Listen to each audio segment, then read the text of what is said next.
pacing pentul comes from tropical America, northern South America to Mexico. This plant is often grown as an ornamental plant, which also has benefits as a medicinal plant, especially in tropical areas of the world.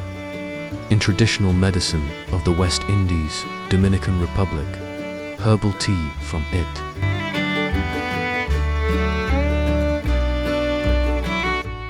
grows well in warm areas at altitudes up to 1,000 meters above sea level, likes humid and shady places. This plant is commonly found in rainforests and lowland secondary forests.